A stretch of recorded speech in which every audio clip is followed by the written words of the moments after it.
India mirror पर आपका स्वागत है। बिहार के तेज तर्रार आईपीएस शिवदीप लांडे अपने कार्यकाल के दौरान बिहार में खूब सुर्खियां बटोरी।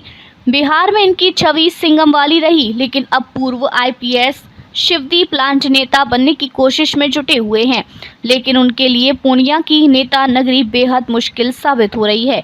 दरअसल सीमांचल के कई जिलों में एसपी और आईटी पद पर रह रहे शिवदीप लांडे इन दिनों नेता के तौर पर खुद को स्थापित करने के लिए सीमांचल के 4 जिलों पूर्णिया, कटिहार, अररिया, किशनगंज की खाक छान रहे हैं। बीते साल जनवरी महीने में उन्होंने पूर्णिया में आईजी के प्रभार पर रहकर कुछ दिनों तक योगदान तो दिया, लेकिन मन में कुछ और ही चल रहा था। उन्होंने अचानक आईजी के पद से इस्तीफा दे दिया। इस्तीफा देने के बाद राजनीति में प्रवेश करने के कयास लगने लगे और जन स्वराज से जुड़ने की अफवाह फैलने लगी।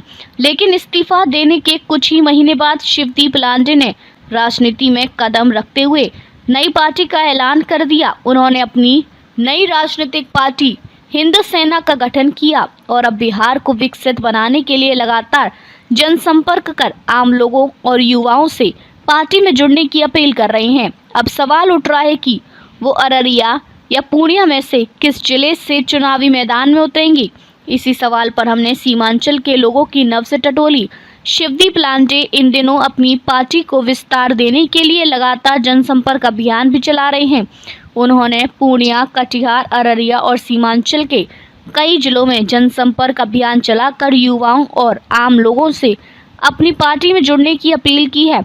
लेकिन जब हमने शिवदीप लांडे के जनसंपर्क अभियान और चुनावी दावेदारी को लेकर सच्चाई जानना चाहा तो लोगों ने अलग अलग प्रतिक्रियाएं दी। पूर्णिया के आलम मनोहर, धर्मेंद्र कुमार यादव सहित अन्य लोगों ने कहा कि राजनीति में सफलता के लिए अफसरशाही रौब नहीं, बल्कि समाज सेवा की सच्ची भावना चाहिए। पुलिस पद पर रहते हुए उन्होंने लोगों में भय पैदा किया था। जनता ऐसे नेता को स्वीकार नहीं करेगी। लोगों ने बताया कि राजनीति में आने के लिए समाज सेवा करने की जरूरत होती है, ना कि पुलिस प्रशासन के अधिकारी बनकर लोगों को खौफ दिखाकर वोट लेना। इससे ना तो लोग वोट देंगे और ना ही दिल जीत पाएंगे। स्थानीय लोगों ने कहा कि बिहार में उनकी जमानत जब्त हो सकती है। कई लोगों ने कहा कि बिहार में उनकी राजनीतिक पार्टी को जनता का समर्थन नहीं मिलेगा। यदि चुनाव लड़ती है तो उनकी जमानत तक जब्त हो सकती है। उन्हें महाराष्ट्र जाकर चुनाव लड़ने पर विचार करना चाहिए। लोगों का कहना है कि अफसर सीधे नेता बनना आसान नहीं है और बिना समाज सेवा के राजनीति में टिके रहना मुश्किल होगा। बिहार में उनकी राजनीतिक पार्टी नाकाम हो जाएगी। पूर्णिया या बिहार की किसी भी जगह से चुनाव लड़ेंगे तो उन्हें जीत मिलना मुश्किल है। शिवदीप लांडे की पहचान बिहार या सीमांचल के क्षेत्र में समाज सेवक के रूप में नहीं है, इसलिए उनकी जीत नहीं हो सकती।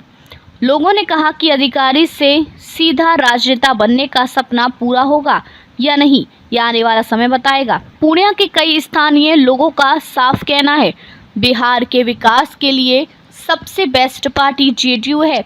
नीतीश कुमार के नेतृत्व में बिहार में शिक्षा, स्वास्थ्य, सड़क और बिजली के क्षेत्र में जबरदस्त विकास हुआ है।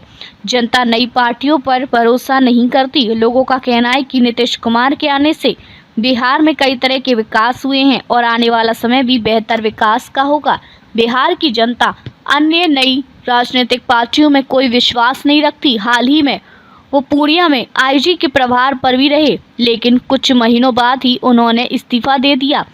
इसके बाद से ही उनके राजनीतिक पारी की अटकलें तेज हो गई थी। अब उन्होंने हिंद सेना के गठन के साथ अपने नए राजनीतिक सफर की शुरुआत की और अब सीमांचल के अलग अलग जिलों में जनसंपर्क अभियान चला रहे हैं। चैनल को सब्सक्राइब करना ना भूलें। मिलेंगे कुछ और नए रोचक वीडियो के साथ।